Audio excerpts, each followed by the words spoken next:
Hi, I'm Aiden Farrell. I'm the president of the Hopkins TV and Film Club. This is the first episode of our new talk show, Block 5. And our first ever guest today has been working in education for over 20 years, and his best job yet has been here at Hopkins High School. Absolutely. We have Doug Bullinger.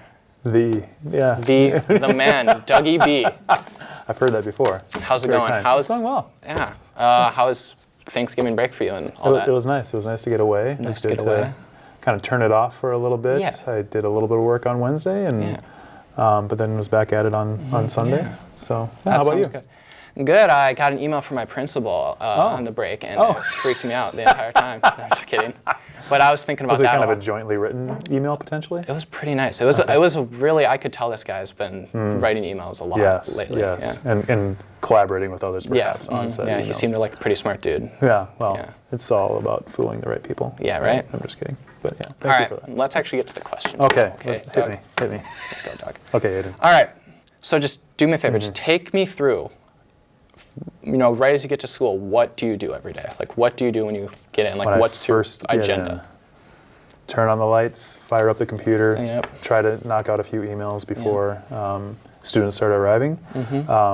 We've been trying as a team, me and the two APs, to be at different doors just to greet people as they would come in. So around 7:25-ish or so, go out and be at either one of the main two doors or be in the mall area just to greet students, get the day started. And then from there, I kind of lose track. The thing that I love and kind of hate about my job is the unpredictability of it. Yeah. Like, I can't tell you what one day is going to look like compared to the next. Yeah. I mean, oftentimes there will be like an observation in there. Obviously, there's always like 2 or 3 meetings somewhere in there as well. There's always some sort of hiccup, something happens that we weren't anticipating, whether it's a student issue or a teacher ran into something or whatever. And then all of a sudden I blink and it's 4:15 and I have to leave.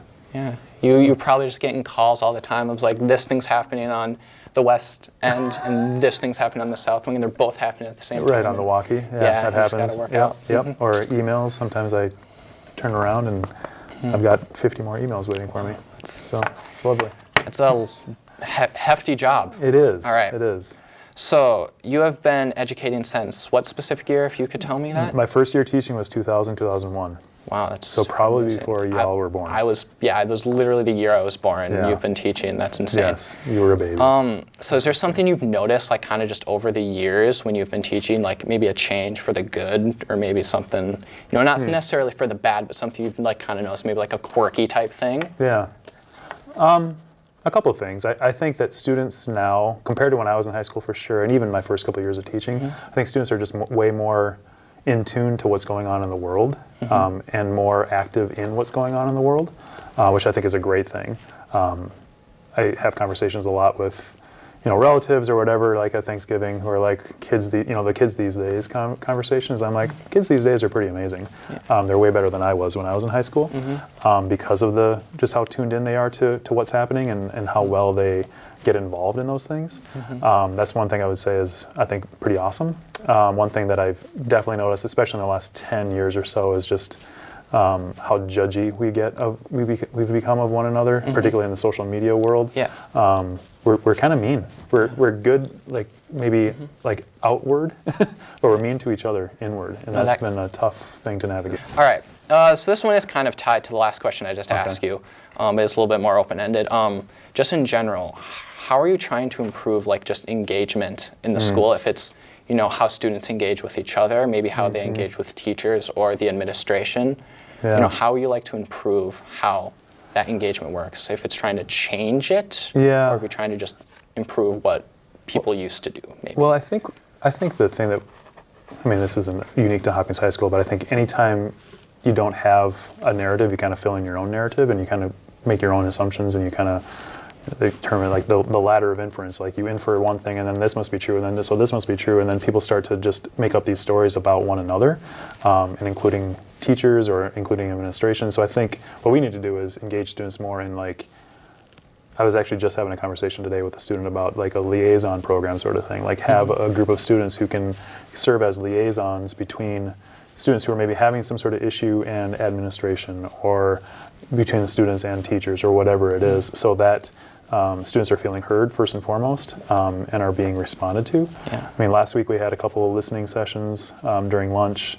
One day was more of a listening session day, the other day was a fishbowl day. And I think that's also, I mean, that's at the heart of it too, is making sure you got a real true reality about what's going on, instead of just like as adults crossing our fingers and hoping that this works or maybe this works or whatever. Like, let's actually get student voice at the center of it, and get students engaged to share what is going on, what is your lived experience here at Hopkins, and what can we do to make it better. Yeah. So we're looking at a few different things, different ways to have conversations, like productive conversations with one another, things like that. Very interesting. Yeah. Now, let me do one of these. So let's go back. Yeah. Your first day as a principal. I had to imagine that is probably scarier than the first day of school for any kid ever, but maybe I'm wrong. How is it for you? You're absolutely right. It was Really? terrifying. Yeah. I was like, what have I done? Yeah, you're in charge. Right. I would imagine, if a teacher messes up, they can at least go to a principal and, maybe work it out. But, you just gotta. Yeah. You're increasing my anxiety just saying it. No, it's what I'm absolutely here true. for. Yeah, thanks. Probably every Sunday night, Monday morning, I have to remind myself, okay, I'm gonna go be principal again. And then I get into the day and I get into the work, and it's like, okay, I've done this. I know how to do this. I know how to interact with students. I know how to have this conversation. I know how to conduct this meeting, do an observation, whatever it is. So I actually try not to think of the fact that I'm a principal, because I still am kind of like, are they sure? Yeah. Are they sure they wanted to hire me for this? I'm not sure that was the best choice. Yeah, you're Dougie B. Yeah, that's what I'll take that. I like to call you. But it's fun to that's the key part too for me, is just interacting with kids.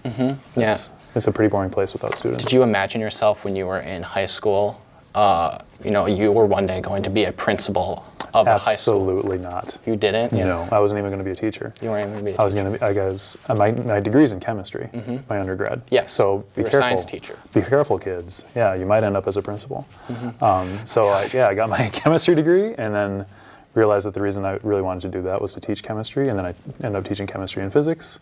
I did that for 10 years. And then suddenly kind of got this bug to be an administrator. Yeah. Here I am. Yeah.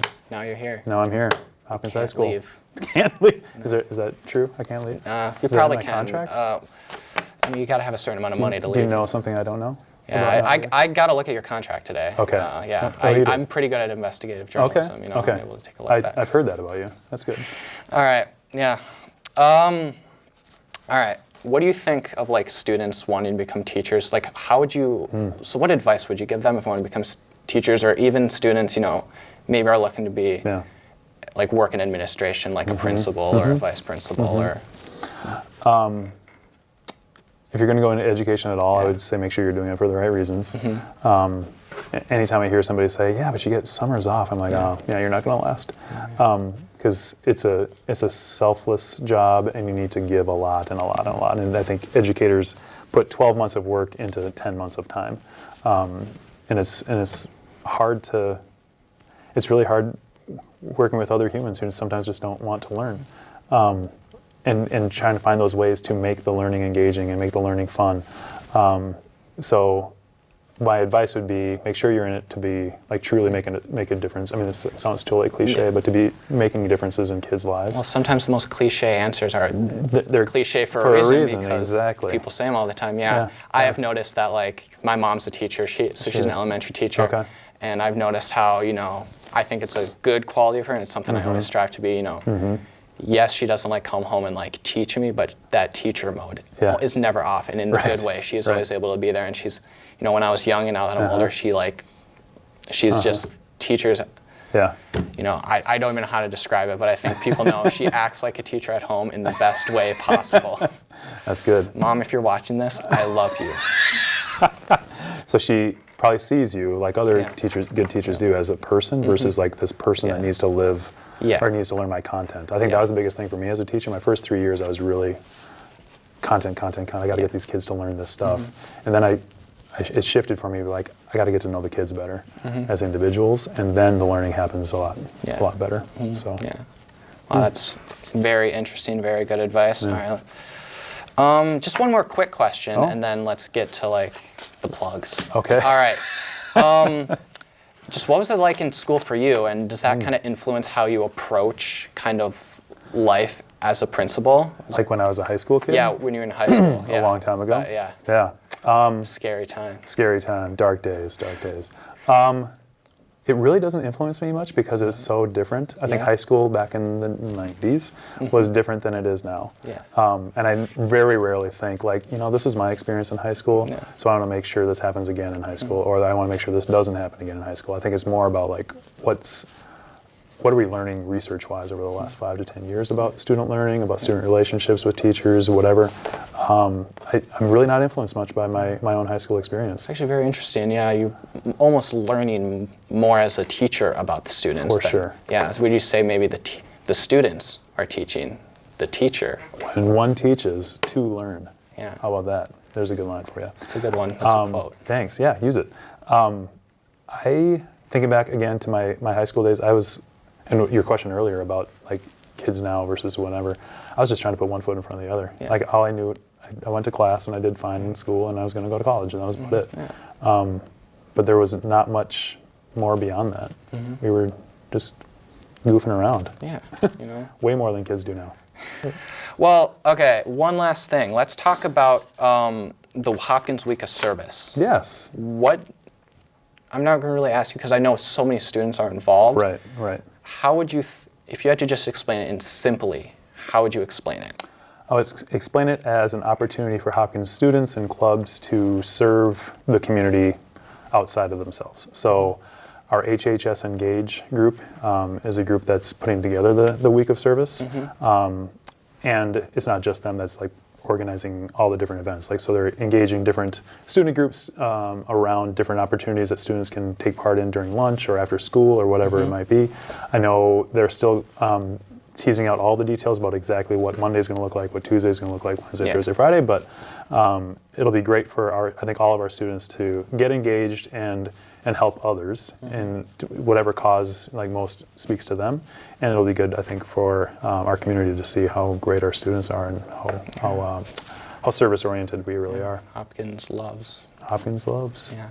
Yes. That's my quote for the day. That's a good one. All right. Well, I think we are out of time, or at least I think we We're wrapped it getting up. close. So Getting close. how would you rate your first episode?